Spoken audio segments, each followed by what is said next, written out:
Egunon guztioi, eskerrik asko etortzeagatik. Muy buenos días. Muchas gracias a las presentes, a los presentes. Y si quienes estáis ya en la sala os podéis ir sentando con mucha rapidez, tanto mejor. Es porque llevamos un cuarto de hora de retraso y si podemos ganar unos pocos minutos, lo agradeceremos.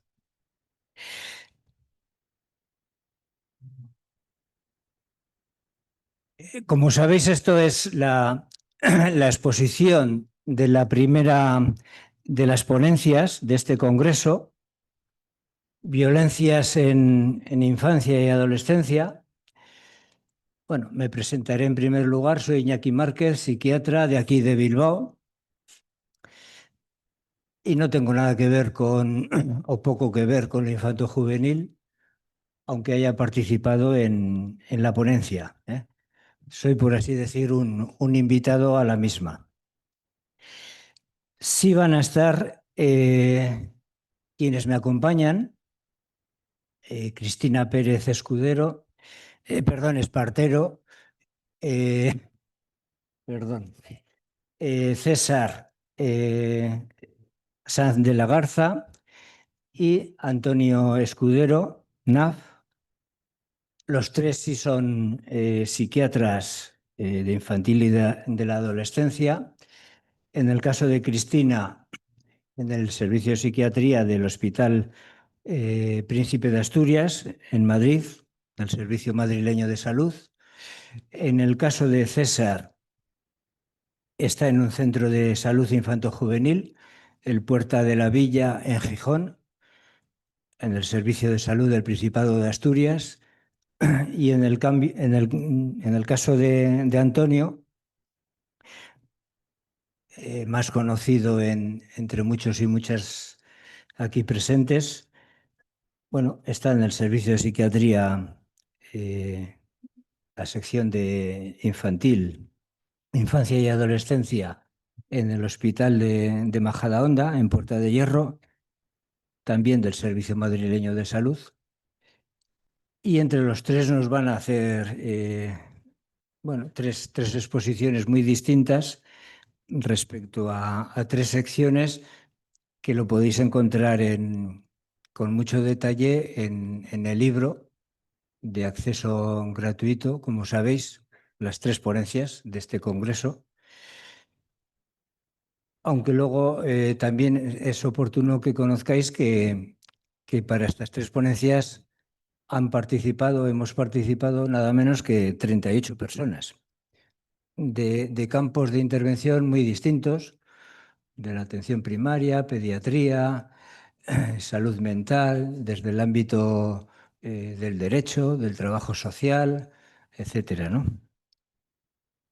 Hay quien tenga la osadía de querer ir a leer hasta 500 páginas, 519, para ser exactos, pues vamos a tener mucho material de trabajo. La ponencia esta arrancó desde la propia sección de infanto-juvenil de la EN. Parecía oportuno abordar esta cuestión de las violencias que se ejercen, que siguen estando muy presentes, vienen siendo muy mediáticas en los últimos tiempos, por desgracia, en estos sectores de la infancia y de la adolescencia. Y pareció en su momento, hace 3 años y pico, que era importante dar visibilidad a este fenómeno muy mediático, pero muy poco filiado, muy poco conocido a nivel social. Bueno, pues posiblemente entre Cristina, César y Antonio nos den bastante luz ya esta mañana. Por ir un poco a cuestiones más del detalle, os señalaré, por así decirlo, los títulos. Cristina nos va a hablar del infravalorado concepto que tiene que ver con el maltrato infantil, con señalando algunas experiencias traumáticas, algunos modelos de contextualización en el medio, en la atención ambulatoria. En el caso de César, nos va a hablar sobre todo de 4 años de experiencia con la ley orgánica, la LOPIBI. Tiene importancia, tiene mucho peso en estas cuestiones y además nos puede aportar distintas miradas, como señalaba anteriormente, que han participado en la ponencia, pero que lo aborda también en particular. Y en el caso de Antonio, que viene trabajando largo y tendido en estas cuestiones, pues nos va a insistir en el síndrome de alienación parental como modelo, como paradigma de la violencia institucional hacia niñas, hacia niños, hacia adolescentes, hacia madres que los protegen. Es decir, hay bastantes territorios y bastantes conceptos que, bueno, que no siempre están claros, ¿eh? Y que exigen por lo menos una mínima explicación, no solo en lo que tiene que ver con el maltrato institucional, no solo con lo que tiene que ver con los debates sociales, académicos, o no solo con muchos de los conceptos en demasiadas ocasiones escasamente entendidos. Y que es bueno que cuando menos recibamos un poquito de ilustración y tengamos espacios para el debate. Bueno, pues muchas gracias. Insisto por vuestra presencia y damos comienzo con Cristina. Bueno, pues muchas gracias por la presentación, Iñaki. Bueno, voy a pasar directamente, como ya has comentado, has hecho una pequeña introducción al primer apartado, el infravalorado concepto de maltrato infantil y su impacto en el desarrollo de la infancia y de la adolescencia. Abordajes clínicos sensibles al trabajo sobre lo traumático en estas etapas. Abriendo este apartado está el primer artículo en torno a los conceptos de maltrato en la infancia y los retos para su abordaje interdisciplinar en la actualidad, que es una introducción a esta temática que he tenido la suerte de escribir junto con Vanessa Pellaniz, María Serrano y Ángel Reviriego, ellas psicólogas clínicas con una intensa experiencia en este sector de la población, y Ángel también como trabajador social muy implicado también en esta mirada y en esta forma de ver, ¿no?, la salud mental y la relación con lo social. Planteamos la dificultad para implementar una conceptualización clara sobre las diferentes formas de maltrato infantil, con especial complejidad para lo que es el maltrato psicológico. Esto supone que en la actualidad continúa habiendo dificultades para su identificación y que se infravalora su prevalencia, lo cual pues, nos va a bloquear la posibilidad de intervención sobre el mismo en muchísimas ocasiones. La invisibilidad de este fenómeno y la imposibilidad de intervención sobre el mismo van a dar lugar al desarrollo de psicopatología no solamente en nuestros menores, sino también a lo largo de toda la vida adulta. En los últimos años son numerosos los instrumentos desarrollados para evaluar los diferentes tipos y dimensiones de maltrato infantil, pero la evaluación sería del todo insuficiente si no se hace una evaluación del niño. En el caso del maltrato psicológico no dispondremos de pruebas médicas o evidencia, por lo que es el testimonio del menor lo que se convierte en lo más relevante.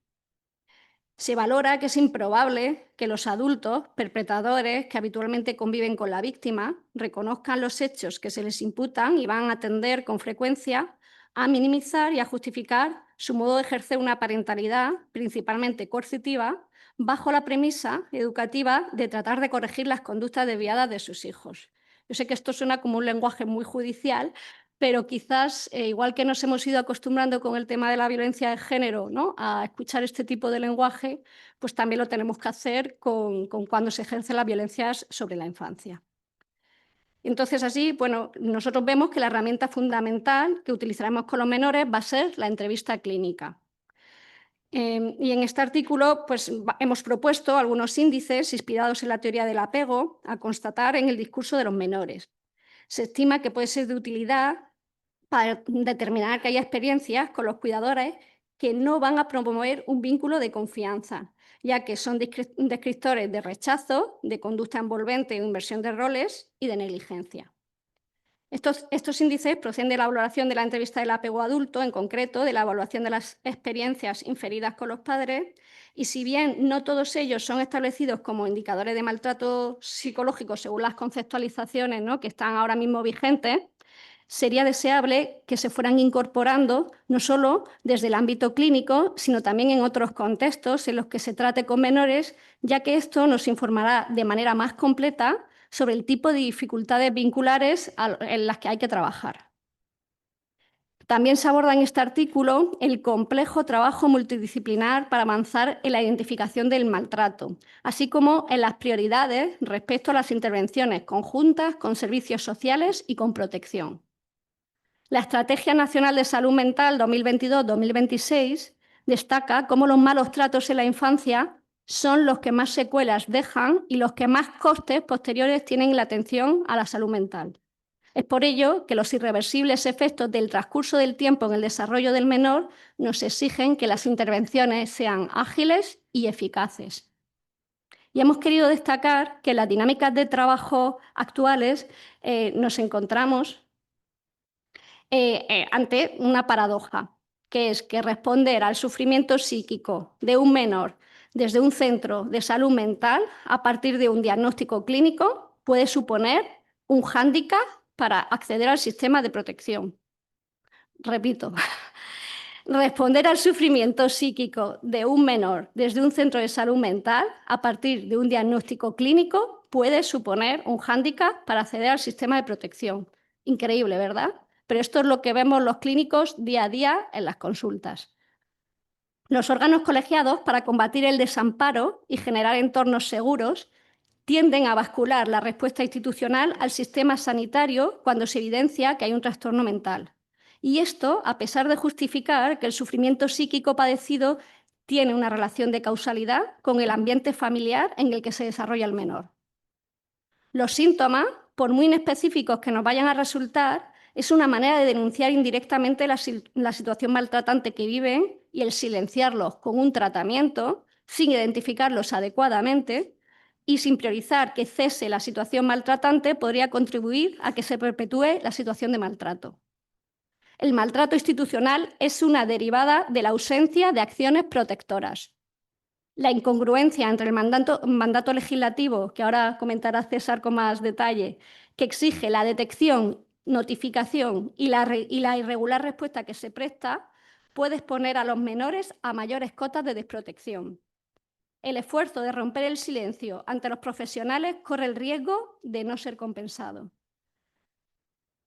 Por otro lado, la dinámica de inoperancia institucional puede provocar desesperanza profesional, fatiga por compasión y cierta desensibilización ante el maltrato psicológico. El cocuidado en los equipos de trabajo pues nos parece fundamental para poder sobrevivir en esta profesión. Los profesionales necesitamos mantener un posicionamiento crítico y en este sentido sería deseable también una mayor protección real ante la detección y explicitación de situaciones de maltrato, ya que no son pocos los profesionales denunciados por ejercer esta obligación legislativa.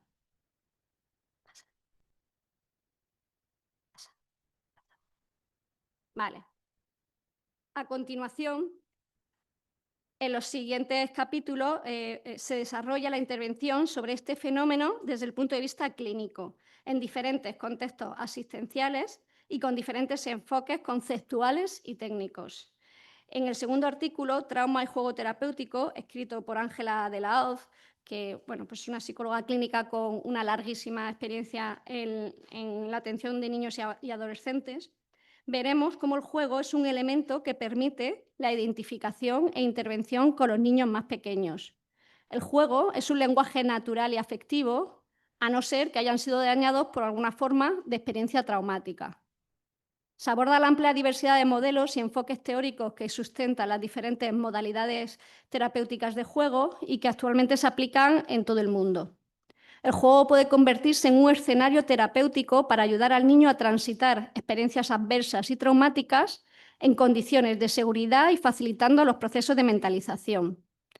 Los métodos de juego revisados muestran resultados exitosos en los casos en los que el trauma está limitado y no se ha producido una intrusión grave en los procesos de mentalización ni en los mecanismos de afrontamiento y de defensa del niño, pero son insuficientes para revertir el daño y limitar la creciente vulnerabilidad del niño al estrés cuando el trauma ha sido muy intenso o persistente. En el tercer artículo, reflexiones clínicas acerca de la victimización sexual infantil y sus efectos a lo largo del ciclo vital, escrito por Francisco González García, que es psicólogo y psicólogo forense con larga experiencia también en la atención en recurso específico de abuso sexual infantil. El autor aborda la idiosincrasia particular de este tipo de maltrato en su presentación clínica y en la intervención desde la perspectiva psicoanalítica.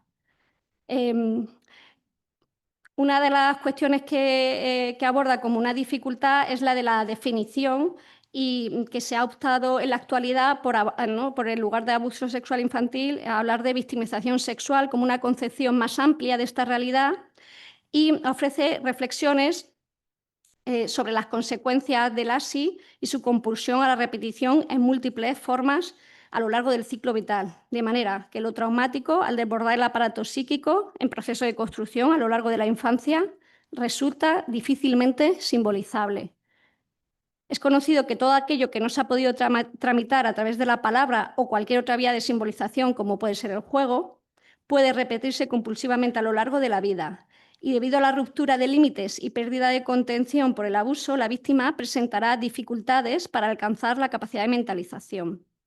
En otras ocasiones también se ve cómo la situación de abuso se intelectualiza hasta llegar al extremo de que los sentimientos de angustia, tristeza, culpa, etcétera, que están derivados de esta situación abusiva, se quedan en imágenes o sensaciones que, como están escindidas, empobrecen y debilitan al yo.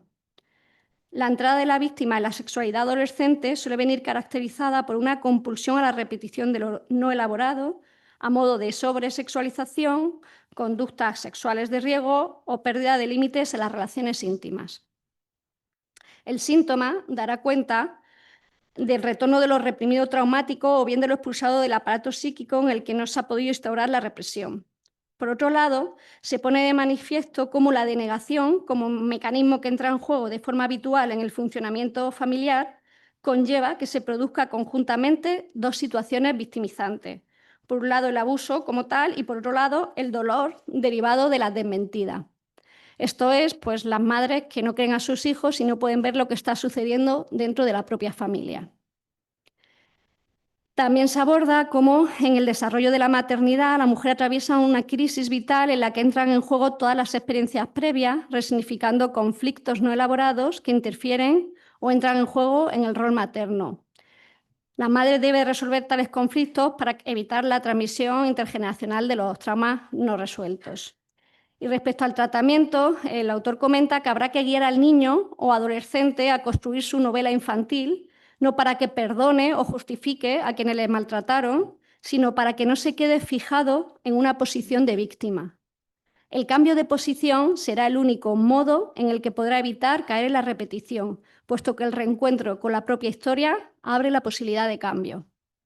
En este sentido, nos encontramos con la dificultad de lidiar con los tiempos cronológicos del sistema judicial, desde donde con frecuencia se solicita la toma de declaración de la víctima en múltiples ocasiones y en tal diligencia se puede repetir una situación abusiva en tanto en cuanto la autoridad, en beneficio de los intereses de los adultos y del orden social, desea recabar un testimonio que es algo íntimo para la víctima con unos fines legales.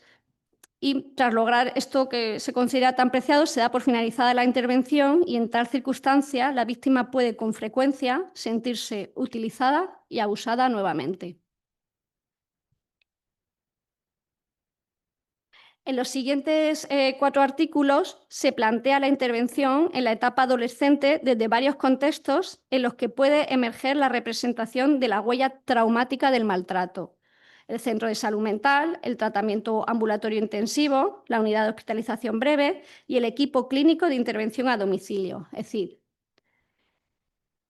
Muchas de ellas tienen elementos comunes a nivel conceptual, ya que la teoría del apego nos brinda un marco de comprensión sobre muchos aspectos del impacto del trauma a lo largo del desarrollo y de características a tener en cuenta en la recuperación del mismo en nuevos contextos relacionales y terapéuticos. Se desarrolla cómo lo traumático implica una forma de relación con el mundo donde la sensación de amenaza y la vivencia de desconfianza de los contextos es un elemento que obliga a replantearse el foco desde los síntomas al desarrollo de elementos que generen seguridad, posibilidad de regulación emocional y mejoren la comunicación con el contexto.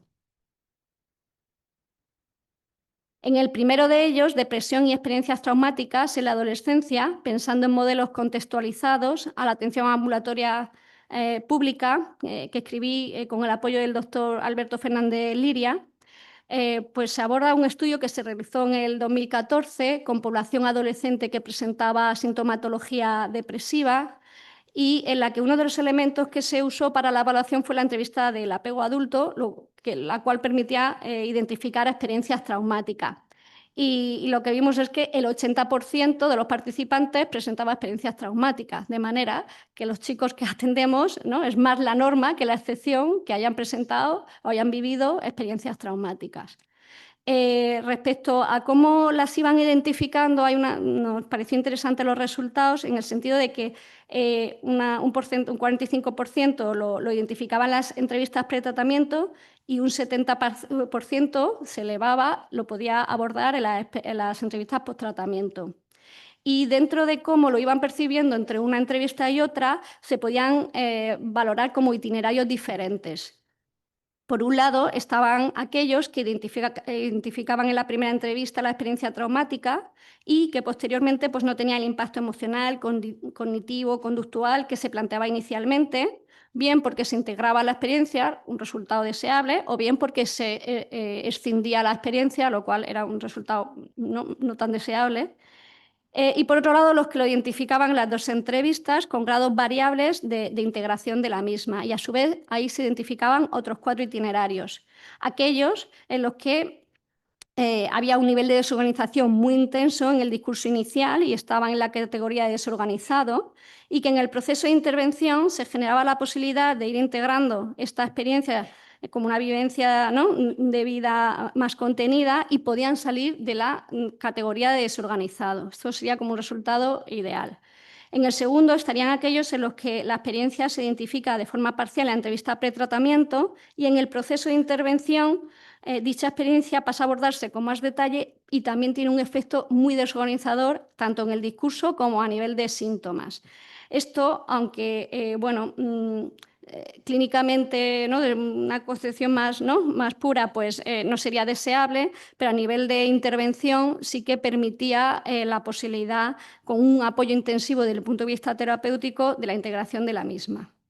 Y en tercer lugar están aquellos en los que la experiencia traumática es identificada con detalle, llegando a impregnar el discurso con un claro efecto atemorizante, pero sin estar en la categoría de desorganizado.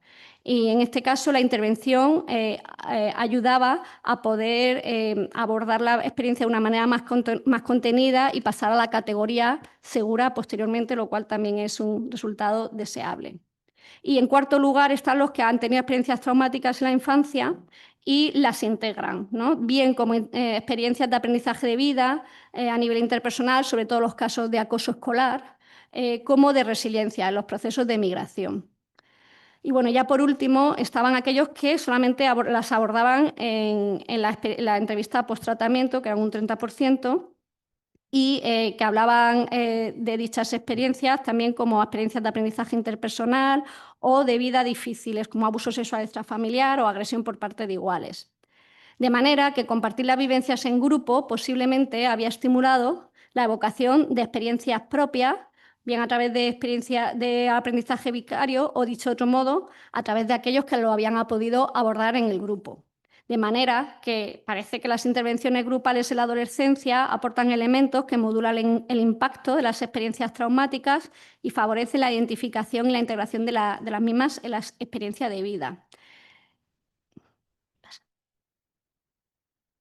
En el segundo artículo Los hijos nos duelen, transmisión transgeneracional del trauma, el trabajo con las familias en un programa de tratamiento ambulatorio intensivo, escrito por Nerea Vela, psicóloga clínica que trabaja en un dispositivo de este tipo, se plantea reflexionar cómo el trauma no resuelto del adulto se pone en juego en la relación con el niño y cómo para este niño los vínculos tempranos pueden convertirse en una fuente de amenaza o desamparo. Se aborda cómo construir un espacio para pensar en ayudar a estos cuidadores a crear historias reparadoras, más sanas y basadas en la seguridad. Estas intervenciones se focalizarían en ayudar a los padres dañados a recuperar cierta sensación de seguridad para poder así convertirse en padres más sensibles, más capaces de ver y entender a su hijo y capaces de reflexionar sobre cómo su propia historia de cuidados influye en la experiencia de paternidad. Las áreas de trabajo que se consideran importantes sería mejorar la capacidad de mentalización de los cuidadores, modificar la imagen que los padres tienen de sí mismos como cuidadores y que sean más conscientes de los procesos que hay detrás de las prácticas de crianza disfuncionales. En el tercer artículo, titulado Implementación de un grupo psicoterapéutico abierto de reparación del trauma en la unidad de hospitalización breve para adolescentes del Hospital 12 de Octubre, que ha sido escrito por María José Ortega y Laura Seseña, ambas psicólogas clínicas que han trabajado en este dispositivo, se aborda una temática crucial en la psicología clínica contemporánea: la intervención en el trauma psicológico con adolescentes en las unidades de hospitalización breve. El estudio, de carácter cualitativo, describe la implementación de un grupo psicoterapéutico abierto dirigido a adolescentes ingresados en la UHB del 12 de octubre. Las autoras parten de la premisa de la alta prevalencia de las experiencias traumáticas en la historia de vida de los adolescentes que requieren hospitalización y que justifican la necesidad de que haya intervenciones más especializadas. El grupo terapéutico se plantea como un espacio seguro y estructurado donde los adolescentes pueden procesar dichas experiencias, elaborar una narrativa coherente de las mismas y desarrollar estrategias de afrontamiento adaptativas. Describe las técnicas terapéuticas empleadas y la participación de los pacientes, apuntando a la potencialidad de este tipo de intervención. Y en este sentido, pues nos informa de manera valiosa sobre cuestiones que aún a nivel de investigación hay poquita información al respecto. En el último artículo, Abordaje familiar a domicilio del impacto del trauma relacional, experiencia desde el modelo AMBIT, se presenta la experiencia del equipo clínico de intervención a domicilio en Badalona, basado en el modelo AMBIT para el abordaje del trauma relacional en adolescentes. Los autores son parte de este equipo, está Valentina Bruno, Manuel Gileliche, Ana Oriol y Marta Montaner. El estudio examina cómo las experiencias relacionales adversas en la infancia afectan la capacidad de mentalización y a la confianza epistémica. Y esto va a dificultar muchísimo la vinculación con los servicios asistenciales tradicionales. Se describe la implementación de un modelo de intervención domiciliaria que atende a jóvenes de 12 a 18 años y a sus familias, enfocándose en la restauración de la confianza epistémica como paso fundamental para el tratamiento del trauma. Y a través de casos clínicos se demuestra cómo la intervención en el entorno familiar permite abordar patrones transgeneracionales de trauma y mejorar dinámicas familiares. Los resultados sugieren que este enfoque facilita el establecimiento de vínculos terapéuticos con adolescentes que tradicionalmente eran resistentes al tratamiento y ofrece una alternativa efectiva a los modelos convencionales de atención a la salud mental. Gracias.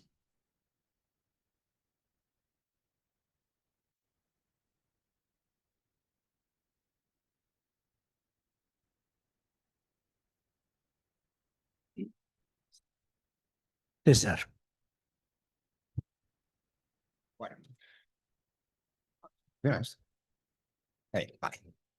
Bueno, buenos días a todos y todas. Bueno, agradecer a la audiencia que tengamos tanta audiencia y espero que sea, bueno, pues un poco un espacio, yo creo que de reflexión, pero sobre todo de acción en relación al tema que tratamos, y que yo creo que para mí es clave fundamentalmente que se le haya dado la visibilidad que necesita. Fundamentalmente, pues un espacio poco visibilizado, todo el tema de las violencias en infancia y adolescencia.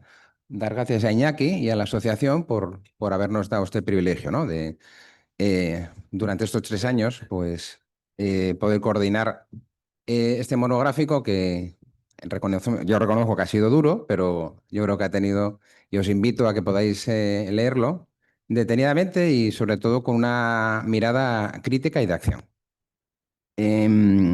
La sección que yo coordiné, pues es toda la relativa a lo PIBI, a la ley.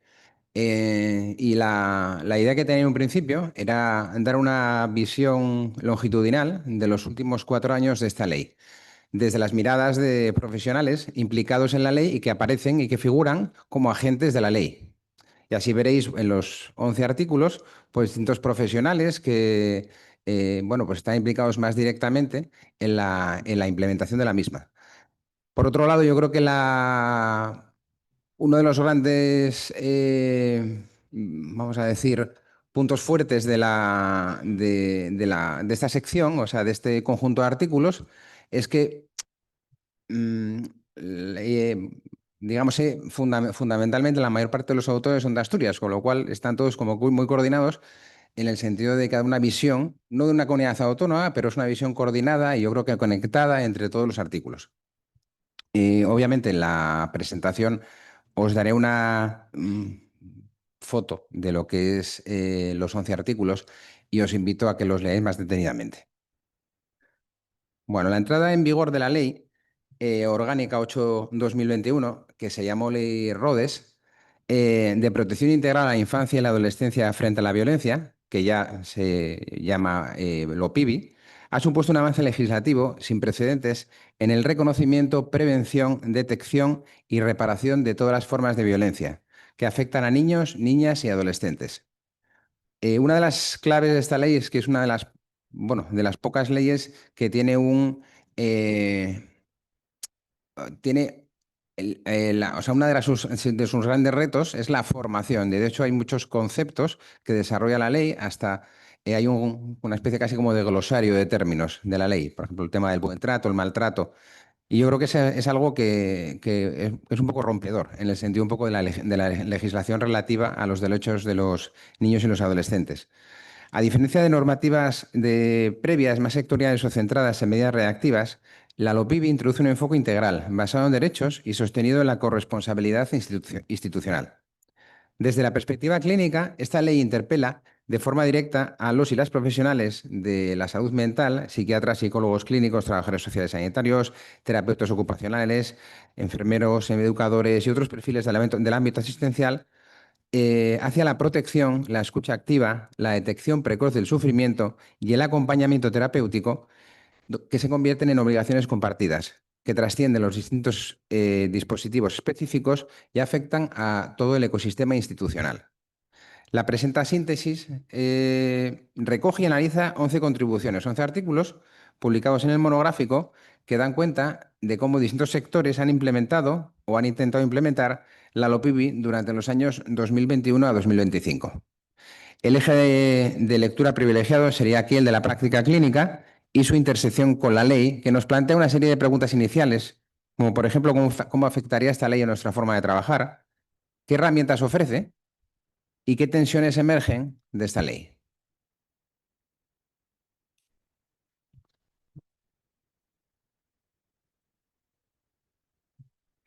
La comprensión del trauma psíquico en la infancia ha avanzado enormemente en los últimos años, gracias a los aportes de la neurociencia, la psicología del desarrollo y las experiencias clínicas acumuladas. Sin embargo, su abordaje efectivo sigue siendo una deuda pendiente en muchos dispositivos asistenciales, sobre todo cuando el daño se produce en contextos de desprotección, negligencia institucional o procesos judiciales revictimizantes. En una época en la que el trauma complejo infantil es cada vez más reconocido como factor de riesgo transdiagnóstico, es imprescindible que los equipos clínicos incorporen estrategias de intervención sensibles, integradoras y sostenidas en el tiempo. En su artículo, María Yolanda Martini Garza y Yolanda Fontanil explican cómo los procesos judiciales pueden convertirse en una segunda fuente de daño psíquico para los menores víctimas de violencia. Describen la importancia de introducir la mirada del trauma en todas las fases del proceso penal, incluyendo la prueba preconstituida, la evaluación pericial y la presencia de profesionales formados en el trato con menores. Subrayan que la participación del niño debe cuidarse no solo como derecho, sino como experiencia subjetiva no revictimizante. Fátima y yo relatamos en nuestro artículo desde la salud mental pública los desafíos que conlleva atender a menores con experiencia de violencia. Destaca que las consultas clínicas deben convertirse en espacios de seguridad, validación y simbolización. La ley les da cobertura, pero no siempre los medios. Falta de tiempo, equipos multidisciplinares y estructuras organizativas sensibles al trauma. El artículo también plantea cómo la falta de respuesta institucional constituye una forma de violencia encubierta por omisión. Pablo Puente Valdomar y Vanessa Arbiza Rubio muestran una intervención comunitaria con niños, niñas y adolescentes en situación de vulnerabilidad social, desde un enfoque grupal y educativo. A través de talleres de habilidades emocionales y resolución de conflictos, logran mejoras en la autorregulación, empatía y conciencia crítica. Para el ámbito clínico, esta experiencia aporta ideas replicables en contextos ambulatorios, centros de días o entornos comunitarios. Esta sección plantea el desafío de incorporar plenamente la perspectiva del trauma en los entornos asistenciales, judiciales y comunitarios. Los artículos evidencian la necesidad de replantear los tiempos, los espacios y los modos de intervención para que los menores sean escuchados y protegidos sin revictimización. Se requiere dotar a los equipos clínicos de formación específica, un mayor soporte institucional y capacidad de trabajo interdisciplinar. Además, invita a crear dispositivos seguros y relacionales, especialmente en contextos donde las violencias no se denuncian explícitamente. El apoyo a las familias y el trabajo preventivo son pilares fundamentales para reducir la prevalencia de la violencia contra la infancia. En un momento histórico en el que las desigualdades sociales y la sobrecarga de los sistemas públicos comprometen la función protectora de muchas estructuras familiares, es esencial que la salud mental se alinee con políticas de parentalidad positiva y prevención de riesgos psicosociales. Esta sección aborda cómo los profesionales clínicos pueden y deben participar en intervenciones tempranas, que no solo traten síntomas, sino que fortalezcan vínculos y capacidades parentales. María José Martínez Díaz, en su artículo, reivindica la parentalidad positiva como eje de intervención con las familias. Para los equipos de salud mental, esto significa trabajar no solo con el síntoma del menor, sino con la red vincular primaria, ofreciendo espacios de psicoeducación, regulación emocional y acompañamiento. El artículo conecta con modelos como el de Barú y D'Antañán y apela a las políticas públicas que garanticen la sostenibilidad de estos apoyos. En sus artículos, Pérez Candás, Valverde y San Martín profundizan en el papel de la atención primaria pediátrica, proponiendo el programa de identificación del riesgo psicosocial como herramienta para anticiparse al daño. Los autores insisten en la necesidad de agendas asistenciales que contemplen tiempo para la prevención y en la incorporación del trabajo social sanitario como puente entre la salud, la comunidad y la protección social. Estos textos aquí revisados llaman a los profesionales de salud mental a asumir un papel más activo en la promoción de vínculos seguros y en el acompañamiento a las familias. El reto principal es conjugar el abordaje individual del menor con estrategias de intervención familiar y comunitaria que actúen sobre las causas estructurales del malestar. Se necesita una mayor integración entre los niveles asistenciales, recursos para sostener el trabajo con figuras parentales y dispositivos que permitan una atención continuada más allá de la urgencia o de la sintomatología aguda. La violencia contra la infancia es además de un fenómeno social y legal, una cuestión de salud pública. Los entornos sanitarios constituyen espacios privilegiados para la detección precoz, la intervención oportuna y el acompañamiento profesional. Esta sección explora cómo el despliegue del nuevo protocolo común sanitario y las exigencias de la ley redefinen el papel de los y las profesionales de salud mental en hospitales, centros de salud y otras redes asistenciales. Una mirada que invita a integrar la protección infantil como parte estructural de la práctica clínica. En sus artículos, Palomino Urda, Pérez Candás y Zabaleta Rueda, junto con el Grupo de Pediatría Social y Comunitaria de la Asociación Española de Pediatría y Atención Primaria, destacan el valor del nuevo Protocolo Común Sanitario, que ofrece pautas concretas para la actuación frente a cualquier forma de violencia. El protocolo, aunque aún reciente, supone un avance clave para los y las profesionales de salud mental en la red hospitalaria, al establecer criterios homogéneos de notificación, intervención urgente, atención continuada y derivación. El énfasis está puesto en la necesidad de formación continua de dispositivos no institucionalizantes y de coordinación horizontal entre atención primaria, salud mental, urgencias y servicios sociales. También se recuerda que no actuar, no derivar o no detectar puede constituir una forma de violencia institucional. El reconocimiento de la violencia como un problema de salud pública obliga a revisar los marcos de intervención clínica habitual. El reto para los equipos sanitarios está en superar la fragmentación institucional, dotarse de herramientas comunes, asegurar la detección precoz y fortalecer la coordinación con servicios sociales y educativos. Estos artículos insisten también en la urgencia de evitar formas de violencia institucional derivadas de la inacción, la desinformación o el trato despersonalizado.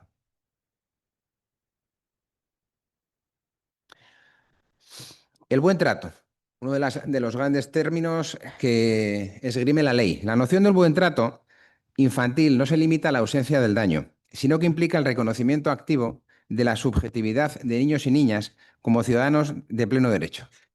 Desde el plano clínico, esto interpela a nuestra forma de establecer el vínculo terapéutico, de organizar los espacios asistenciales y de acompañar procesos desde la dignidad y la escucha.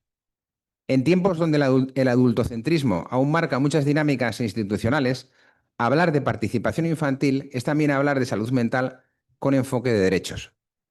Alejandro García, en su artículo, aporta una lectura desde la participación infantil como un eje estructurante del buen trato.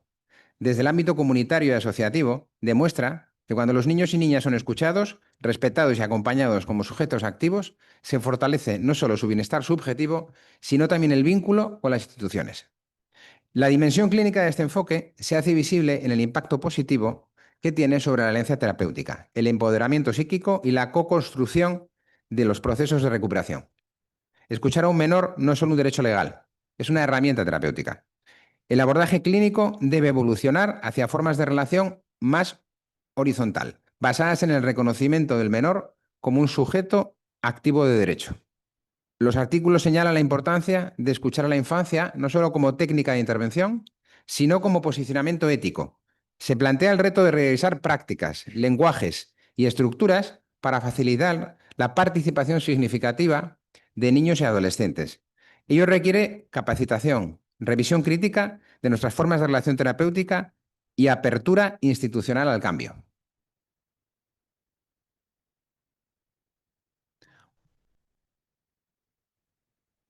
Uno de los mayores retos de la LOPIVI es transformar los marcos organizativos desde los que se protege o se falla a la infancia. En este sentido, las experiencias recogidas en esta sección resultan especialmente valiosas para profesionales clínicos que trabajan en entornos coordinados con servicios sociales y educativos. La personalización de las respuestas, la creación de entornos seguros y la escucha activa no son valores retóricos. Son herramientas clínicas, cuando se aplican con intención, coherencia y continuidad interinstitucional. En su artículo, Marta del Arco y Antonia del Consuelo Fuentes analizan cómo la LOPIVI ha reformulado los protocolos de intervención desde el sistema de protección autonómico. Los elementos más clínicamente relevantes son la escucha activa, la personalización de las respuestas y la creación de entornos seguros. Estas aportaciones refuerzan la necesidad de una articulación efectiva entre salud mental, servicios sociales, educación y justicia, especialmente en casos complejos. Para los clínicos supone una invitación a mirar más allá del caso individual y entender cada situación dentro de un ecosistema institucional que debe proteger, no dañar. Esta sección revela que sin coordinación efectiva y sin entornos institucionales coherentes con los principios de protección, el abordaje clínico pierde eficacia. Se necesita una alianza real entre sistemas, salud, educación, justicia, servicios sociales, que supere la lógica compartimentalizada. El reto está en generar confianza interinstitucional, estandarizar protocolos desde la flexibilidad y construir redes de derivación y seguimiento que coloquen el interés del menor por encima de la inercia burocrática. Comprender el marco legal es una tarea ineludible para cualquier profesional de salud mental que trabaje con infancia y adolescencia. Sin embargo, muchas veces este conocimiento se enfrenta a obstáculos concretos: la ambigüedad de protocolos, la falta de formación jurídica, las tensiones con otras instituciones o la sensación de impotencia ante la inercia burocrática. Esta sección muestra las luces y sombras del despliegue normativo de la LOPIBI, ofreciendo claves que la práctica clínica no solo se ajusta a la ley, sino que también la complementa con sensibilidad y ética profesional.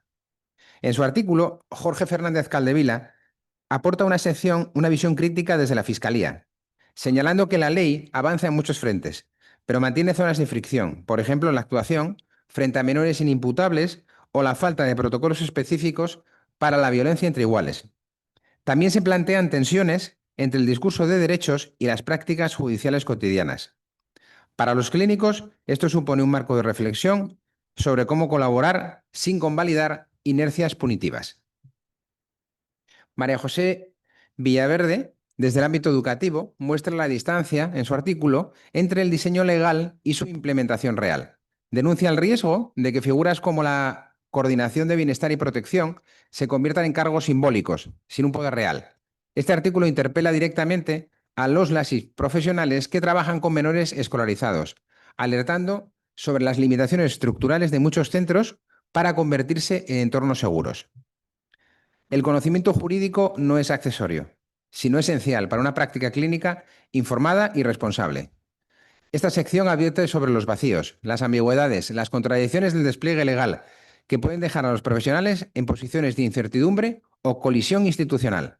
El reto es construir puentes entre el lenguaje clínico y el jurídico, promover formación continua en derechos de infancia y desarrollar mecanismos de incidencia institucional que traduzcan la experiencia clínica en propuestas normativas más ajustadas a la realidad. Como conclusión, la LOPIBI constituye una herramienta ambiciosa que, aplicada con rigor y compromiso, puede fortalecer los abordajes clínicos y comunitarios frente a las violencias hacia la infancia. Aporta un marco que legitima prácticas sensibles al trauma, centradas en la protección, el vínculo y la reparación. Pero su implementación efectiva exige recursos, voluntad política y transformaciones organizativas profundas. A lo largo de esta sección hemos visto cómo los principios de la LOPIBI se enfrentan a inercias estructurales, rigideces institucionales, falta de formación específica y escasez de recursos. Como profesionales de salud mental, estamos llamados no solo a aplicar la ley, sino a interpretarla desde la escucha, la ética del cuidado y el respeto por la subjetividad infantil. Esto implica interrogarnos sobre nuestras propias prácticas, preguntarnos cuánto margen real tenemos para intervenir con profundidad y qué espacios necesitamos conquistar o transformar para que el trabajo clínico no se limite a contener el daño, sino a prevenirlo y prepararlo. Para la AEN, cuyo ideario defiende una psiquiatría y psicología crítica comunitaria orientada a derechos y al trabajo interdisciplinar, la LOPIBI representa una oportunidad valiosa, pero también un desafío institucional. ¿Estamos generando prácticas clínicas coherentes con la ley? ¿Hemos asumido como colectivo nuestras responsabilidades en la prevención de las violencias? ¿Qué papel quiere ocupar la AEN como interlocutor válido ante los poderes públicos en esta materia? Frente a una ley que pide corresponsabilidad, buen trato y entornos protectores, la AEN y sus profesionales tienen ante sí la posibilidad y necesidad de convertirse en agentes de transformación, defensores de una práctica ética y garantes de los derechos de niños, niñas y adolescentes. Esto es un llamado no solo a hacer bien lo que ya sabemos hacer, sino a imaginar lo que aún no existe. Pero es posible construir desde una clínica comprometida con la infancia. Bueno, quiero agradecer a todos los autores que en estos 2 años, bueno, pues han compartido conmigo pues toda esta sección y bueno, un fuerte abrazo desde aquí a todos estos autores que os reflejo aquí en la diapositiva. Y muchas gracias.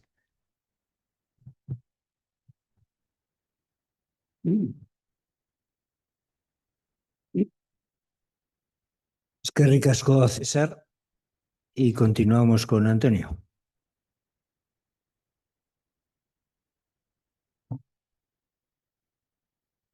Bueno, se oye. Estáis viendo el título, ¿no? El síndrome de alienación parental. O, ¿no se oye? El síndrome de alienación parental o múltiples nombres como paradigma de la violencia institucional hacia niñas, niños y adolescentes y madres que los... Opa,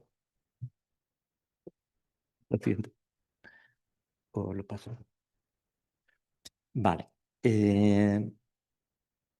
Bueno, esta parte de la ponencia de la sección tercera, ¿no? Pues esta parte de la ponencia de la sección tercera eh, intenta ser representativa de todos aquellos que hemos participado en el desarrollo de la misma. Una cuestión que os podría hacer es que hablamos de violencia institucional, pero ¿por qué el síndrome de alienación parental es el que hemos elegido? Al inicio la propuesta era mucho más ambiciosa, pero era imposible. Pero nos decidimos por esto porque justamente constituye un paradigma. La violencia institucional hacia la infancia y la adolescencia se puede realizar desde todo tipo de instituciones que, al hacerlo, pervierten el sentido de su fundación. Y esto es lo que es terrible e inconcebible de esta violencia. Su ejercicio desde instituciones cuyo fin es el de proteger a niñas, niños y adolescentes, como un mero señalamiento de muchas otras instituciones, ¿no? La protección del acoso escolar a los alumnos de un centro educativo puede ser activa o activamente negligente. Y eso lo vemos muchas veces en nuestras consultas. Antes, bueno, y que nada tiene más impacto que el ver la violencia redactada en una sentencia judicial. Antes de abordar el contenido, pues sí que parecía oportuno hacer un encuadre, ¿no? Quiere decir, esta parte de la ponencia solo habla de niñas, niños y adolescentes. Solo habla de cuyas madres son suficientemente buenas, en el sentido de que muchas conoceréis de Winnicott, y protectoras de ellos y ellas. Cristina hacía alusión a los efectos de justamente cuando no hay protección de esos niños por sus madres, ¿no? Habla también de aquellos padres que no les protegen, sino que les maltratan y o abusan, al igual que sus madres, y de aquellos profesionales, incluyendo jueces y juezas, que en lugar de proteger a niñas, niños y adolescentes y madres protectores, ejercen una violencia protocolizada e institucionalizada en nombre del patriarcado.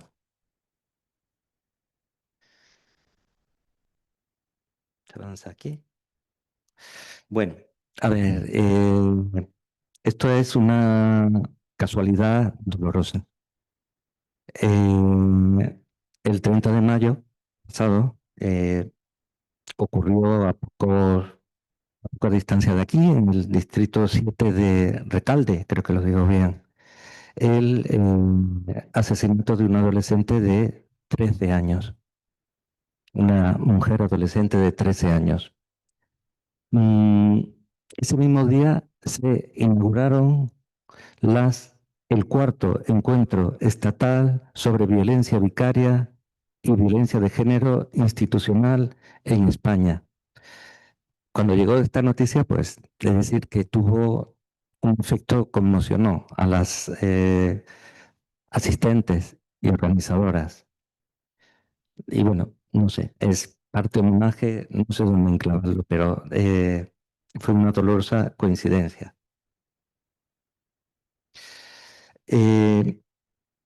Antes de venir para acá me saltó esta noticia del 3 de junio. Y es, bueno, pues un padre que asesinó a 3 hijas en el estado de Washington, durante el tiempo que les correspondía al padre. Esto es también para señalar que, de lo que voy a hablar es a nivel internacional y mundial y se replica de forma exacta en todos los países influenciados por la cultura occidental. Es idéntica. Esto se podría decir en Francia o en Estados Unidos. Bueno, aquí tenéis los 7 participantes. Las 4 primeras, Débora, Adela, Mamen, Marta, son un grupo de investigación de la Universidad Complutense. Sale ahí un tanto borroso, un Antonio Escudero Navs. Hay un Iñaki Márquez que me resuena y Yolanda Mosota García. He de decir, fuera del guión, que lo que ha dicho Iñaki no es preciso. Quiere decir, Iñaki se le pidió estar aquí precisamente porque es psiquiatra de adultos. Porque yo creo que no, bueno, yo creo que todo, ¿no? No debe de compartimentarse lo que es todo un desarrollo psicoevolutivo, desde la infancia, la adolescencia, a cómo alguien conocido, español, Julián de Ajuriaguerra, no sé si digo el nombre, Ajuriaguerra, sí, hablaba del proceso en ancianos como proceso inverso al de el desarrollo. Bueno, esta es la distribución y justificado de los contenidos, pero es también como el guión de la ponencia. Parte de qué es el síndrome de alienación parental, el uso del SAP y esto es muy importante. Quiero decir que no sé, no lo puedo gritar. Patrón estructural de discriminación de las mujeres y las infancias. El SAP en el contexto de denuncias por violencia sexual en el ámbito familiar. Los testimonios e interés superior de niños, niñas y adolescentes. Adelanto que en el SAP o alienación parental o interferencias parentales, múltiples nombres, esto se subvierte. Señala que debe de prevalecer el criterio superior del padre. Y la aplicación del síndrome de alienación parental como forma de violencia institucional. Hay otros 2 capítulos que forman parte de una investigación que se ha hecho precisamente para cualitativa de análisis de textos, ¿no? Que intenta como meter casi todo el contenido en el título, que es muy largo, ¿no? La falacia de la neutralidad de género en el síndrome de alienación parental. Veis que esto se pone en muchos países. Lo de poner síndrome entre paréntesis para reseñar que es tanto síndrome de alienación parental como alienación parental. El SAP como relato alternativo a la revelación por niñas, niños y adolescentes de posibles abusos sexuales intrafamiliares. El uso del síndrome de alienación parental como protocolo coercitivo, disuasorio y punitivo en respuesta a cualquier notificación o denuncia de posible abuso sexual infantil intrafamiliar. De ahí pasamos a algo más amplio, pero que ayuda a contextualizar esto, que es el trauma complejo o trastorno de estrés postraumático complejo. Y en eso, pues, mi compañero de aquí a la derecha, pues nos hace un desarrollo que permite estudiar el concepto, comprender cómo se ha ido desarrollando el concepto del trauma. Y me alegra, a mí personalmente, aquí plantear que la última evidencia se trate de la necesidad de terapia, violencia institucional ejercida hacia las víctimas y hacia las madres o autoridades apropiadas que intentan ayudar. ¿Por qué me alegra? Pues, a ver, es difícil decir, pues es un punto de esperanza, ¿no? Pero es también hablar de lo que comentaba César, ¿no? De las buenas prácticas. Quiere decir, desde otras instituciones, a lo mejor nos toca un papel no preventivo, sino actuar, porque todo esto puede llegar a vuestras consultas. Y a pesar de la LOPIBI, ¿qué es lo que ocurre? Bueno, hay dos artículos en la LOPIBI, que es el artículo 26 y el artículo 11.3, que aluden directamente al uso del SAP. Las medidas a las que se refiere bueno, leo lo que está en negrita.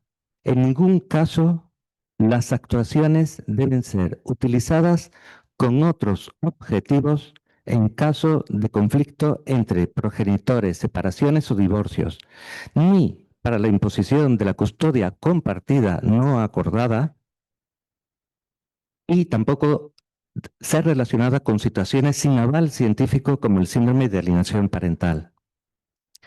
En el artículo 11 de derechos de las víctimas a ser escuchadas, se expresa el punto 3. Los poderes públicos tomarán las medidas necesarias para impedir que planteamientos teóricos o criterios sin aval científico que presuman interferencia o manipulación adulta, como el llamado síndrome de alienación parental, puedan ser tomados en consideración. El tema de la LOPIDI ha trascendido. En España tenemos una de las normativas pues, más a nivel internacional, más modernas. Pero observar aquí, pues, bueno, lo leo. El Comité para la Eliminación de la Discriminación contra la Mujer, CEDAW, que depende directamente, o sea, forma parte de Naciones Unidas, de Derechos Humanos de Naciones Unidas, el 31 de mayo de 2023, lejos, y el gremio o grupo de expertos en lucha contra la violencia contra la mujer y la violencia doméstica, ya la CEDAW también hizo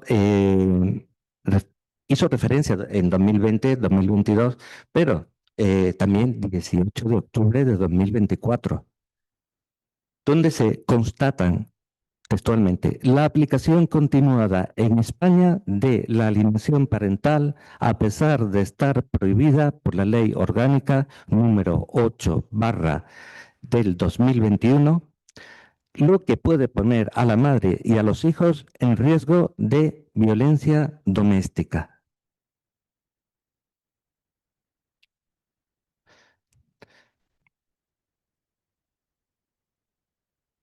A ver, una cosa que, por eso está puesto aquí. No me voy a alargar mucho, pero está desarrollado dentro de la tercera sección. Es desmontar la falacia, porque lo que se utiliza es que el síndrome de alienación parental se usa en denuncias tanto para hombres como para mujeres, y se habla de neutralidad. Esto es falso.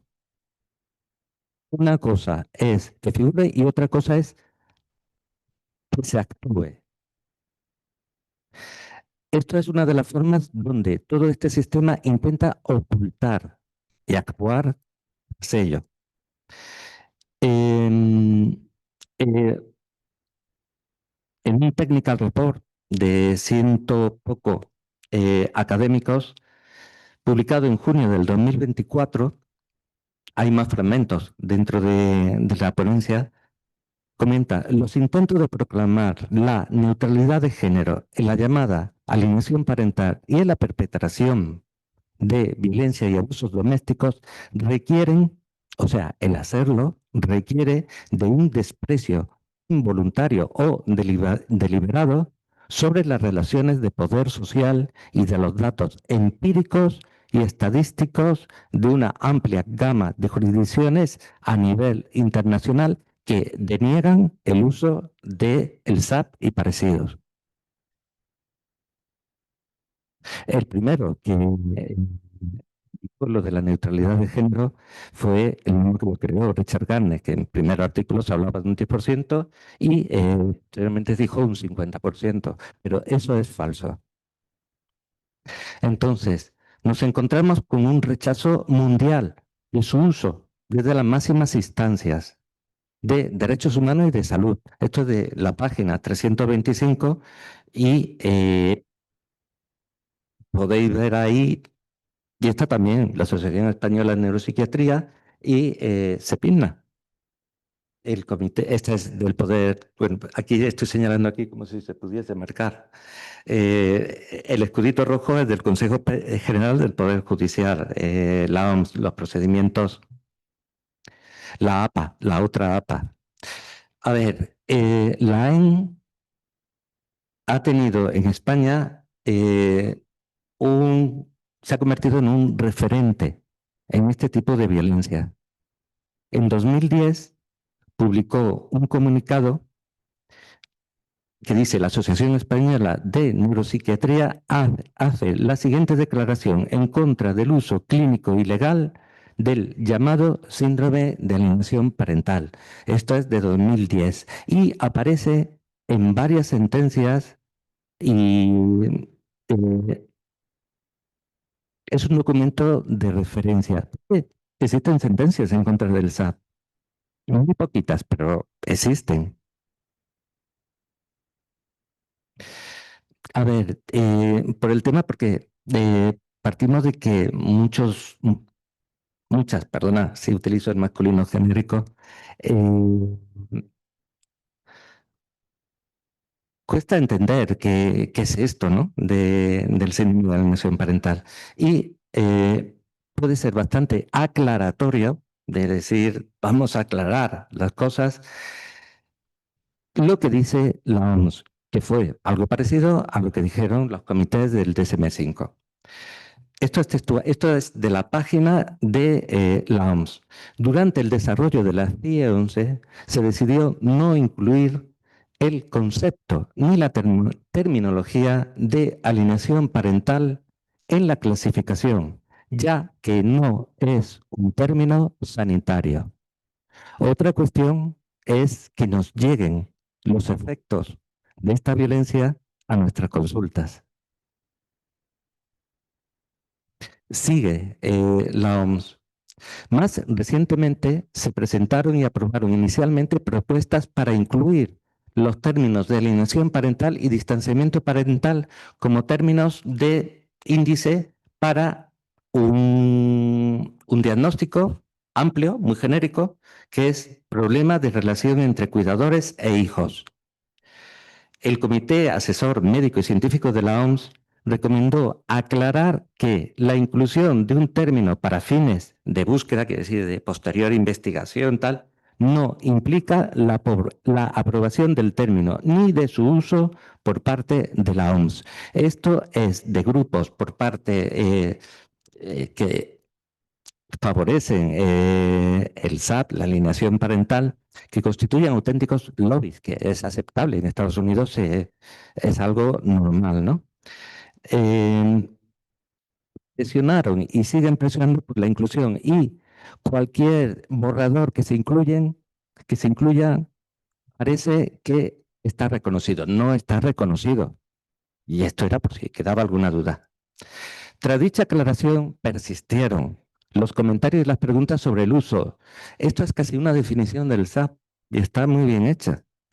Sobre el uso indebido del término para socavar la credibilidad de un progenitor que alega abuso como motivo de la negativa a mantener el contacto e incluso para criminalizar su comportamiento. No se mete en qué género, pero está bien definido. Por lo tanto, se ha eliminado el término del índice, el término dentro de ese otro grupo diagnóstico, o sea, no existe, se ha eliminado. No se puede aplicar que eso sea equivalente a alienación parental y otro índice paralelo que es distanciamiento parental. Esto existe, pero bueno, la consulta, quise confirmarla, es lo más actual casi posible, del 25 de mayo.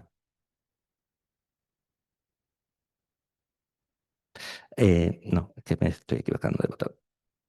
A ver, esto de 9 de diciembre del 21, pero hay posteriores. Esto es de Naciones Unidas. Quiero decir, esto que aparece detrás, pues, de Naciones Unidas, de la Oficina de Derechos Humanos, el máximo nivel a nivel de derechos humanos, que hay en varios, en varios idiomas, y lo notifica estos documentos de la OMS, de la ONU. Los tribunales españoles deben proteger a los niños y niñas de la violencia doméstica y los abusos sexuales, dicen los expertos de la ONU.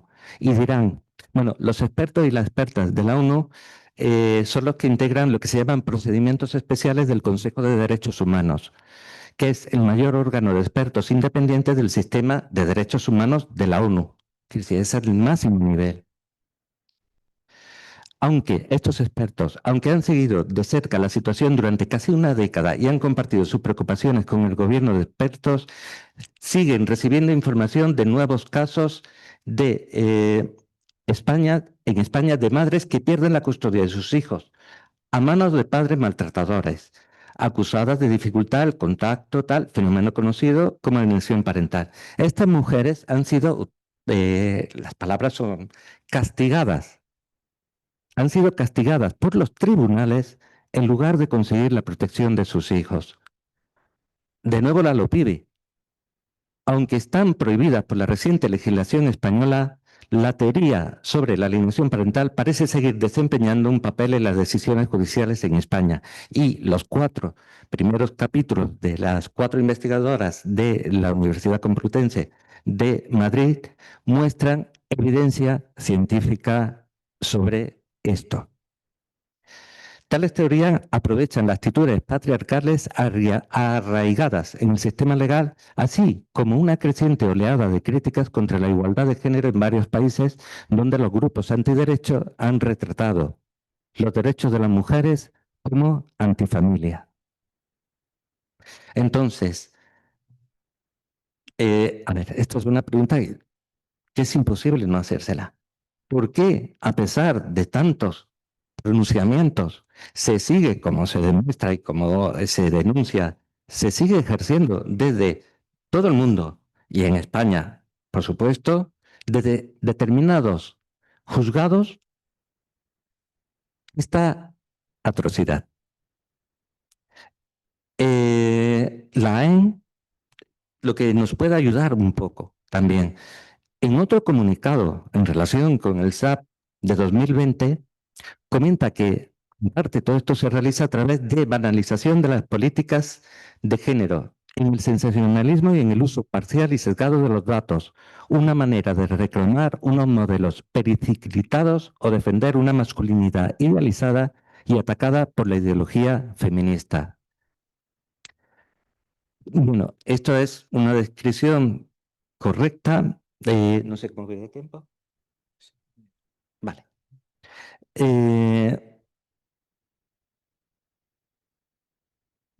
Si lo leéis, se lee bien, ¿no?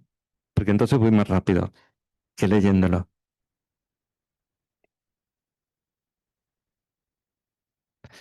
Bueno, se habla aquí de las falsas memorias, el síndrome de las falsas memorias, que fue creado como síndrome que apoyaba la teoría del SAP, y la teoría del SAP apoya el síndrome de las falsas memorias, donde los niños y niñas instrumentalizarían el conflicto judicial en marcha y crearían obstáculos en la relación con el padre. La solución sería la terapia de la amenaza. Este término pertenece al SAP y se enuncia no de forma tímida, porque consiste en amenazar con que cualquier notificación, cualquier denuncia sobre posible abuso sexual intrafamiliar, por defecto, es falsa. Y se debe, bien, que es el relato del SAP, a una campaña organizada por el niño o la niña, da igual la edad que tenga, y la madre contra un padre cariñoso. O bien, añade como forma de seguridad, es un delirio, o sea, que el padre haya podido, o adulto, pero intrafamiliar, que haya podido abusar de esa niña y de ese niño, se debe a una locura, una enfermedad mental de la madre. Y Gardner habla directamente de la folie AD, de la locura de dos.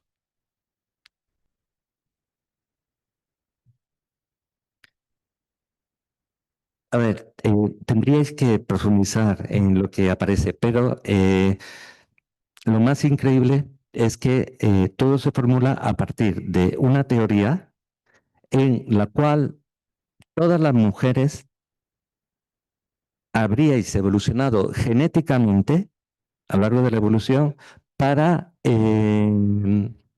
ejercer solo un papel nutricio cuando los niños son pequeños. Y la evolución genética habría hecho que los varones fuésemos las figuras protectoras y formadoras. Debido a esta compulsión genética, siempre, además, se formula que va a seguir aumentando. Por lo tanto, esto justifica, y hablemos con propiedad, del arrancamiento o parentectomía de los niños durante años a las madres. Coerción institucional y trauma complejo. A ver, el concepto de madres protectoras. Se podría decir que las mujeres que revelan su victimización y los riesgos que enfrentan a sus hijos ante los profesionales y funcionarios del Tribunal de Familia son a menudo las que cumplen con las expectativas sociales que tenemos de madres protectoras, ya que cumplen con la expectativa de que notificarán a las autoridades y buscarán ayuda para proteger proactivamente a sus hijos.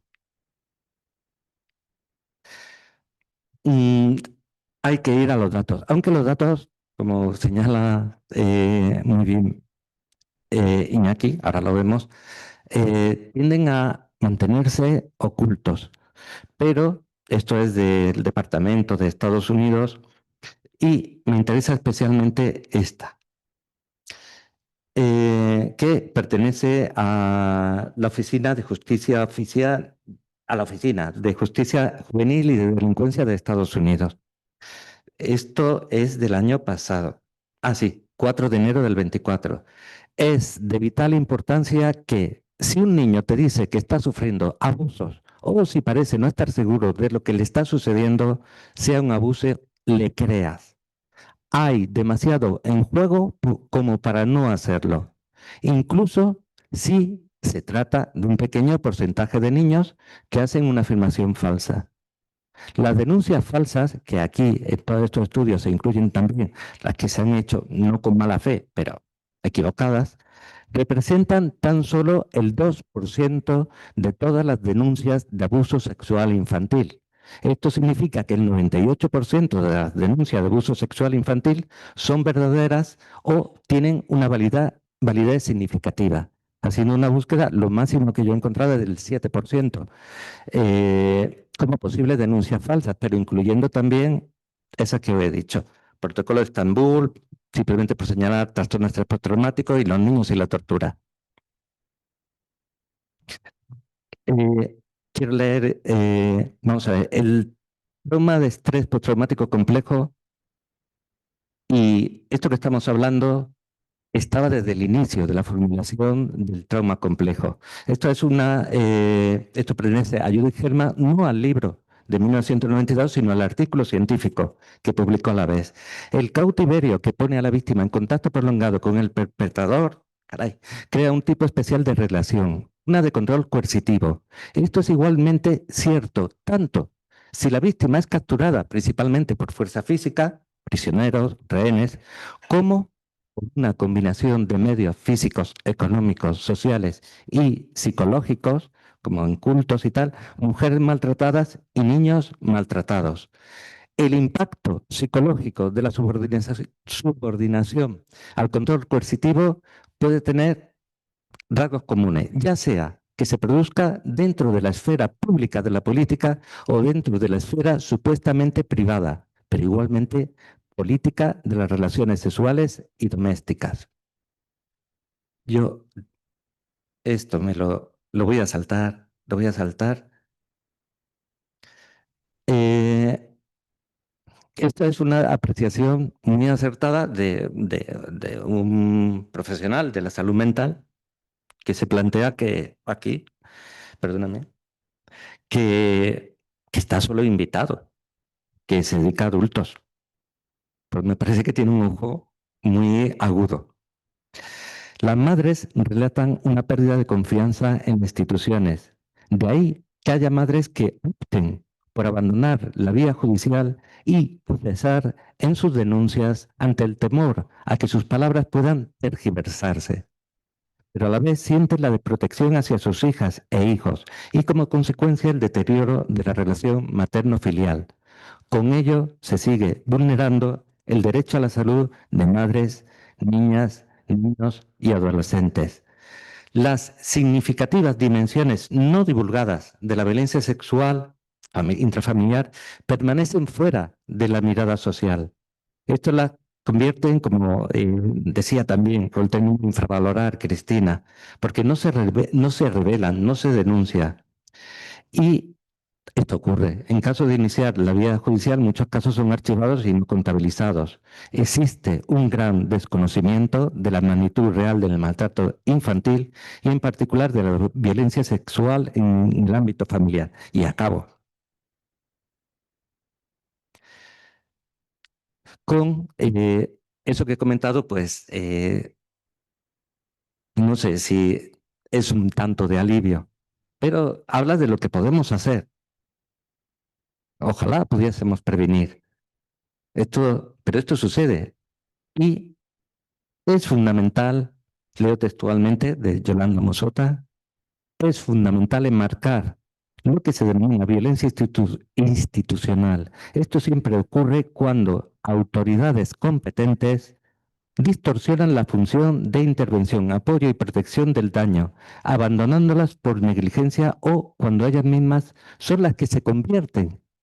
Las autoridades competentes son las que se convierten en perpetradores de la violencia y el trauma. Tratar el trauma complejo de forma segura, porque se necesita mucho trabajo por parte de terapeutas, de nosotros, siempre es necesario. Este apoyo terapéutico da la posibilidad de tener un futuro para sentir la vida y no solo vivirla. Y bueno, de la IA busqué lo de autoridad competente y la verdad es que el resultado se refiere a una persona o entidad legalmente facultada para realizar una acción o tomar una decisión específica, generalmente en relación con la protección de los derechos de un individuo, como un niño o un adolescente. Y Mila Escarte. Muchas gracias.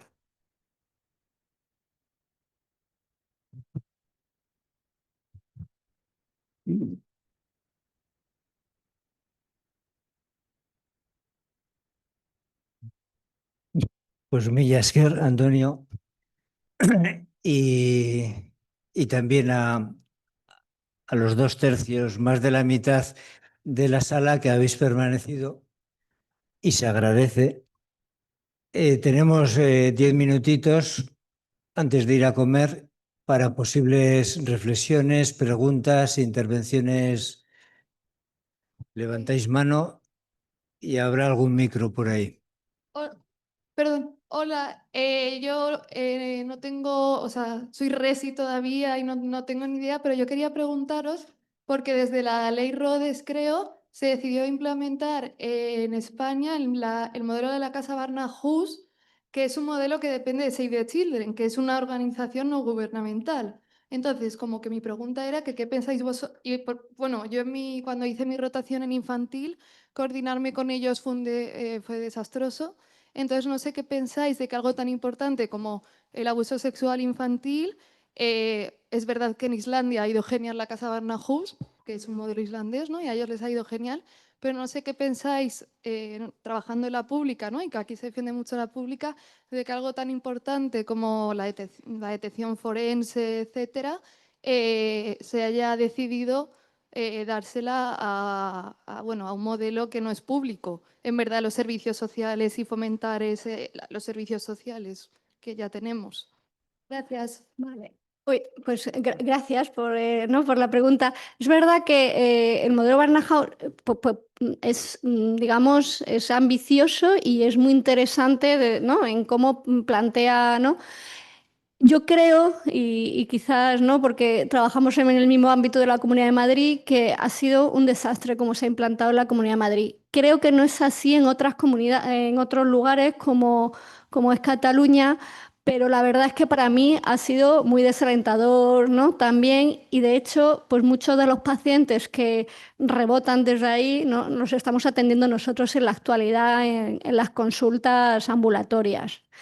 Entonces, bueno, yo creo que esto es una de las cuestiones, que cuando se contratan servicios externos que no son públicos, pues la manera de gestionarlos a veces tiene unos intereses más clientelistas que realmente de una atención, bueno, centrada en la persona.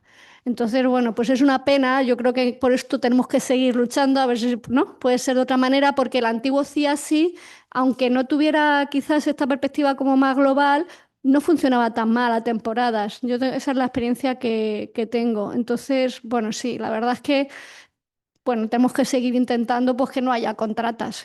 Sí. Gracias. Sí, por ejemplo, este modelo en Asturias no está implementado y bueno, todavía están muy lejos, por lo menos en contextos judiciales, de que sean entornos seguros los propios contextos, como por ejemplo con la prueba preconstituida. Es decir, una de las autoras, que es psicóloga forense, bueno, pues en su artículo pues desvela pues las limitaciones que hay en los contextos judiciales a nivel estructural. Es decir, que se están haciendo las pruebas preconstituidas, pero en unas condiciones que todavía no son suficientemente protectoras para los niños que han sufrido maltrato. Por ahí había una Sí, pregunta. Fernando Lacasa, de Barcelona. Mi pregunta es para César Luis Sanz. Bueno, comentar primero que felicidades a la organización del Congreso, porque realmente el tema de la violencia contra la infancia en concreto, o la violencia, es un tema de salud mental y es un tema de salud pública y es un tema muy complejo. Yo quiero primero plantear esta cuestión, porque como se está viendo ya en las ponencias, en las preguntas, intervenimos salud mental, desde luego educación, en fin, servicios sociales. Y uno de los problemas importantes justamente es la dificultad para funcionar de una manera mínimamente coordinada, digamos, ¿no? Y además, bueno, hay enormes problemas en ese sentido. Pero mi pregunta es mi primera pregunta acerca de los datos. ¿Sabemos cuántos usuarios, por ejemplo, en infantojuvenil, que es mi campo, tenemos en España que asisten por problemas de salud mental y que tienen problemas de violencia en casa? La pregunta es porque hace ya 15 años, en 2010, salió una investigación de la Autónoma de Barcelona sobre 500 casos que asistían a centros de salud mental infanto-juvenil y el 19% manifestaban que habían estado expuestos o habían sido testigos de violencia doméstica en sus hogares, es decir, de violencia física. No hablamos ya de psicológica, que se dispararía. Entonces, yo creo que este es un dato importantísimo, porque tenemos 1 de cada 5 niños y adolescentes atendidos por problemas de salud mental de los que se desconoce que hay un problema de violencia, en este caso de testigos de violencia, pero bueno, no. En los testigos de violencia el 60% son también maltratados. Entonces yo creo que la pregunta es si sabemos cuántos de los usuarios que atendemos tienen un problema de violencia, porque esto es fundamental. ¿Para qué? Para poderlo detectar, ¿no? Para poderlo intervenir. Comentabas que el sistema sanitario es un agente de detección y protección. Estoy totalmente de acuerdo, porque muchas veces entra por ahí. Esa es una primera cuestión. La segunda es la que nos encontramos cuando intentamos abordar estas cuestiones, y es muchas veces en situaciones de indefensión, porque no se sabe, los clínicos no sabemos, no nos manejamos con los términos legales muchas veces, ¿no? Entonces, primero hay que cambiar un poco la mentalidad y pensar que la violencia doméstica o el maltrato no es el problema del clínico al que le toca un caso, ¿no? Sino que hay que tener una mentalidad de interdisciplinar verdaderamente y saber que no estás solo ante esta situación y poderte coordinar. Entonces, mi pregunta es, bueno, en Cataluña no creo que esta ley no aplica. La pregunta es, ¿hay servicios jurídicos de apoyo a los centros de salud mental sobre estas cuestiones de violencia para que puedan consultar, para que puedan en un momento determinado salir de dudas? Porque eso es un factor que interviene a la hora de detectar y de intervenir, sobre todo, en el clínico. Nada más. Bueno, respecto a la primera parte un poco del tema de la estadística, yo tengo conciencias de estadísticas generalizadas a nivel estatal con respecto a la prevalencia de situaciones de violencia en niños y niñas adolescentes que están siendo atendidos. Y yo creo que la realidad, un poco ya lo digo más de la práctica mía, es que yo creo que es bastante difícil que se puedan sacar estas estadísticas fundamentalmente porque no se codifican este tipo de situaciones. Probablemente algunos profesionales sí codificamos en los códigos Z la violencia, pero de forma genérica no hay una codificación dentro de las historias clínicas electrónicas de este tipo de situaciones de violencia y debería de ser, pues, como la alerta del riesgo de suicidio. O sea, debería de ser una alerta más. ¿Por qué? Y os digo ya de un caso que viví más a nivel personal, en el que a través de la investigación que se hizo simplemente de la información de los informes de alta de urgencias, se podía concluir perfectamente que estaba habiendo violencia. Y bueno, luego se denunció. Pero bueno, es decir, fijaros, yo tengo bastante esperanza.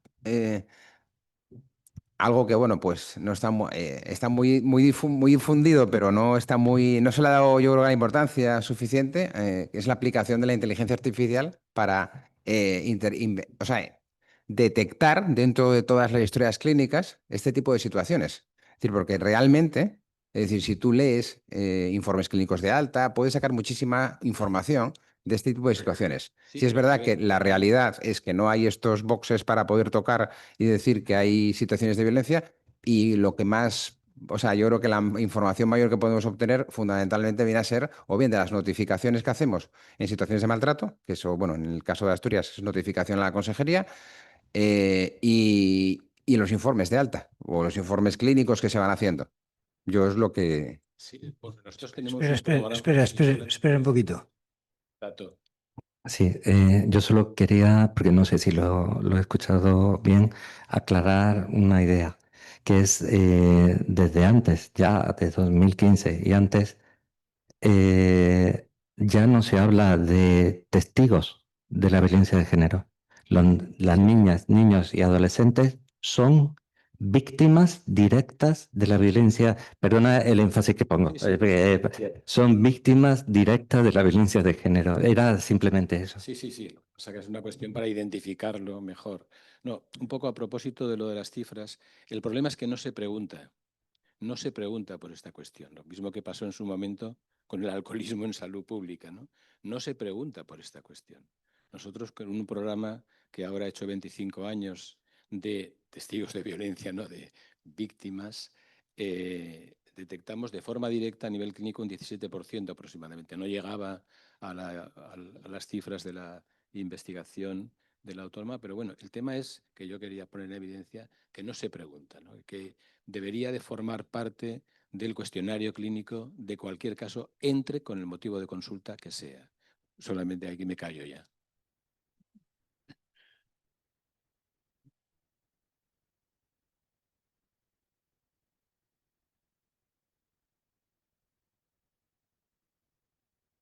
Una cosa en relación a la pregunta que has hecho de ¿no? de si hay departamentos jurídicos. No los hay, no los hay. Yo no sé si tú, ¿no? si trabajas en infantil, yo cuando he ido a consultar con el departamento jurídico, ¿no? de mi hospital, al final eres tú, ¿no? Tú sabes más que, ¿no? que los abogados que están ahí, ¿no? Entonces sí que eso es una cuestión que habría también que poner en marcha, porque fíjate que muchas veces cuando mandamos a recurso específico, cuando hay una situación de abuso sexual infantil, se manda más por esa atención, ¿no? Más integral también en el ámbito de lo legal, ¿no? Que a nosotros se nos escapa. Pero bueno, lo que yo veo en mi experiencia clínica es que los pacientes prefieren venir a nuestro ámbito más que estar ahí, a pesar de que tienen ¿no? este apoyo. Entonces, sí, es una carencia del sistema. Sí, de este tema del apoyo jurídico, bueno, yo personalmente tengo preferencia por lo legal porque me gusta, y yo creo que una de las claves, por un lado están los servicios jurídicos que pueden tener los servicios de salud, pero luego está el no tener demasiada vergüenza en contactar pues ni con el letrado ni con el fiscal, o sea, coge el teléfono. Porque muchas veces eso te ayuda muchísimo a poder, bueno, pues enfrentar determinadas situaciones. O sea, por llamar por teléfono no te va a pasar nada, ¿no? Y al final, la clave es un poco que como somos agentes de detección, lo que hay que detectar son situaciones, bueno, cuando hay una duda razonable de que realmente esté ocurriendo una situación de violencia. Y yo habitualmente lo que hago es levantar el teléfono. Y eso ayuda bastante. Bueno, pues vamos terminando. Eskerrik asko etortzeagatik, ondo segi, y seguiremos esta tarde a partir de las 4 de la tarde, nada menos que con otras 4 mesas y algún simposio. O sea que hay juego esta tarde.